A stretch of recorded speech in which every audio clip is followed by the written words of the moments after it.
It's time for City Beat, your source for all the latest news on the city of Thompson, only on 610 CHTM.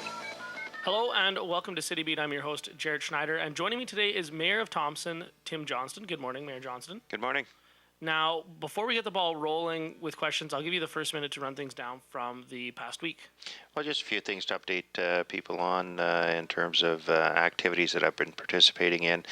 Monday morning, I had an opportunity to attend a meeting hosted by our Member of Parliament, Nikki Ashton, along with Grand Chief Sinclair from KTC and a number of chiefs from Northern Manitoba, York Factory, Fox Lake, Oxford House, to talk about a couple issues of importance. One was some of the media and publicity relating to the Thompson Unlimited letter, and then the other discussion was OmniTrack. So I just want to thank our Member of Parliament for taking the initiative to bring those groups together, and as always, I enjoy meeting with Grand Chief Sinclair from KTC in terms of his vision and his willingness to work with the City of Thompson for the betterment of our community and his members and throughout Northern Manitoba. So I appreciated that opportunity.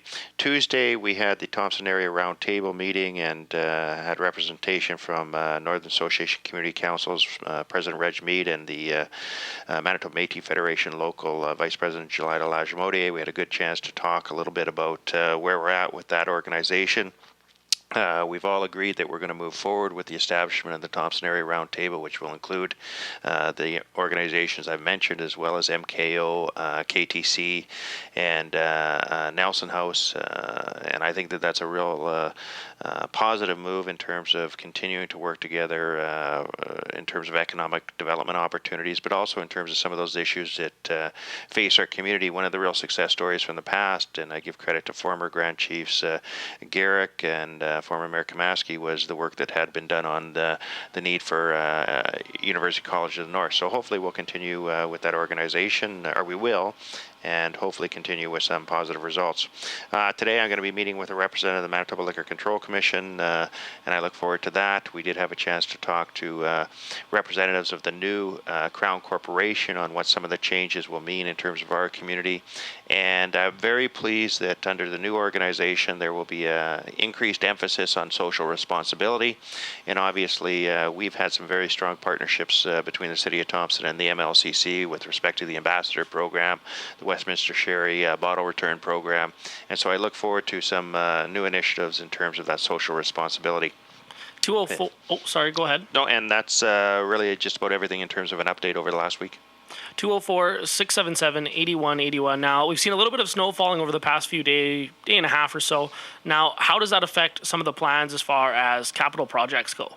Well, I'm pleased to say that most of our capital projects that relate to the need for good weather are virtually complete. We've got a little bit more concrete to pour, and that'll be done over the next couple days. In terms of some of the remaining infrastructure work, we've got the pipe bursting that's taking place on Oxford Bay in terms of the replacement of the water infrastructure, and then we've got the drainage work in the Burntwood Trailer Court. Both those projects were planned for this time of year because both of them are not dependent on weather in terms of the work that's being done, whereas the work that we had done in July and August, we needed the good weather, and I'm very pleased that we did get everything done right down to the lining of the street. So I thought that that was really positive, and that's the result of the good work that our administration and the committees have done in terms of moving the tendering process earlier, in terms of moving the planning earlier. So very pleased with the outcome of the capital work. I'm hearing nothing but great comments regarding the multi-use trail system that people are starting to see, and I hope we'll, through Council's direction, we'll see that continue to grow over the next couple of years. 204-677-8181. We have Mayor of Thompson, Tim Johnston, with us. 204-677-8181. Now, also, you mentioned with some of the weather and things like that, how's the infrastructure holding up to this point, getting ready for winter, for both the cold and some of the snow? Well, we had, I have to be honest, we've had a real tough week. I think we took 6 water breaks over the last couple days, and so we're taking a look at is there correlation in terms of what's causing those breaks, place at this time of year. We're out fixing them, and we can do approximately 2 a day, which is a huge increase over when I first started. We was maybe 1 a day, and we'd have to defer them sometimes. So we're trying to fix those ones that are bursting, and other than that, in terms of the infrastructure, this is a time of preparation in terms of getting ready for the coming winter, and I think that little bit of snow gave everyone the indication that, it is coming, and it's going to be sooner than people think. So our crews are ready, are getting ready in terms of preparing the equipment and our plans for clearing this winter. 204-677-8181. Now, the Speak Up Thompson meetings are coming back, and they're a chance for the community to come out and ask you guys some questions in an informal setting. Now, when are these meetings going to take place here this year? Well, following the process that we've established a few years ago, we're doing 2 meetings a year. So this year we'll conclude having met in every neighborhood during the term of this council. So this year the meetings are going to be held October 9th and October 30th, both Wednesday nights. October 9th will be held at Juniper School, October 30th Deerwood School. That does not mean that it's only open to those residents. It's open to the community as a whole. We're just rotating the neighborhoods we're in. Encourage people to come out. We're not going to do a lot of talking. We're going to do a lot of listening. And really, there's 3 questions we're asking residents. One is, what are their ideas to make Thompson and their neighborhood a better place to live? What initiatives should the City of Thompson prioritize this year is the second question. And the third is, in our residents' views, which City of Thompson program services are most successful, and what would people like to see the City of Thompson do more of? Now, if people can't make it to the Speak Up Thompson meetings, we do have postcards with the information, but also with those 3 questions and a space for people to respond. And I encourage people to take the time to get their comments down. Council uses them in terms of our budget process, and we're going to start budget process likely in end of October, early November. So it's a good opportunity to go out, hear from residents, what they want to see, maybe some of the things going well, some of the things not going so well, and that helps Council in terms of the decisions for the coming year, which would be the fiscal year 2014. 204-677-8181. Now, what were some of the questions that you guys received last year, and what benefits did the city get out of having the meetings last year? Well, I've always been very impressed in terms of the turnouts and in terms of how positive people are. Certainly, they come with some concerns and some challenges for us, but I've always been very pleased with the suggestions that have come forward. We've used those, whether they're small suggestions in terms of how we do certain things, or whether they're larger suggestions about things like the Master Parks Plan and stuff like that. So I think it's a great way to engage. The previous council initiated this process, and as I said, I'll never forget the very first night I went to my first meeting, and this is 7 years ago, I guess, and I walked to it thinking that I'd need the fresh air and some space on the way home to recover.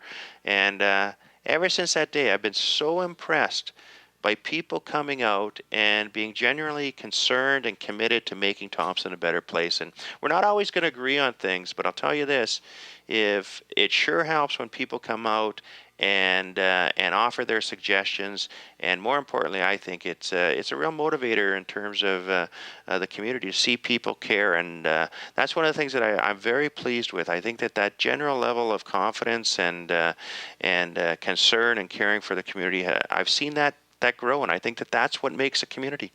204-677-8181. Now, we have a couple events coming up this weekend, including a candlelight vigil tomorrow night, and as well as the Run for Mums on Sunday. So what does it mean to hold these events in the City of Thompson? Well, I think it talks about some of the diversity in terms of opportunities for people to get involved in the community, and I think the other thing it talks about is the commitment of many of our residents in terms of addressing the challenges that we face, and so I certainly will be a part of the vigil on Friday night, and it's in support of missing and murdered women, and I encourage people to come out. I've said it before, I hear so much about the crime and the safety, but I can't say enough about the individuals and the number of organizations that are working to improve this community, and if you really care, get out and show it and support those individuals and those organizations and what they're doing. 204-677-8181. Now we got a city council meeting coming up on Monday. What are some of the things that we might see on the agenda? Well, we went through the agenda prep yesterday. It's fairly straightforward. We're back to our regular meeting every 2 weeks, so it's not quite as in depth in terms of the number of resolutions, but we do have a few resolutions going forward in terms of the coming fall and the activities. So one of the things that we're really considering that I like is the potential to amend how we hold our meetings and maybe move question period from the end of the meeting to either the start or the middle, and that way people may not have to sit through the whole meeting if they don't want to. So we're looking at those sorts of ideas as well. The media would still have to attend the whole meeting, and but really it's business as usual in terms of Monday night. There are no delegations, so we're back at it. 204-677-8181. Now we're slowly running out of time, but before we go, I'll give you the final minute to wrap things up for the week ahead. Well, just a couple things. Again, it looks like the weather's going to be good on the weekend, so I encourage people to get out, do those last few chores they might have in terms of cleaning up the summer and the fall activities and moving to winter, because it will come fairly quickly. But encourage people to get out, enjoy the opportunity. I was out the other night. It was a bright, sunny night. The colors of the leaves were absolutely stunning. And encourage people to get out and enjoy that as families. The other thing is take in some of the events that are taking place on the weekend, and a reminder that the North Stars kick off their home season on Saturday and Sunday. I'll certainly be at the rink on the weekend to take that in. Encourage people to come out and support the team and take in some hockey action. So wish everyone a good week, and look forward to next week activities. And that will do it for City Beat this week. Make sure to tune in every Thursday at 11:30 for more insight into your city and a chance to ask more questions. I would just like to thank Mayor Johnston for joining us today, and to everyone else, I hope you enjoy your Thursday. City Beat will be back next Thursday morning at 11:30.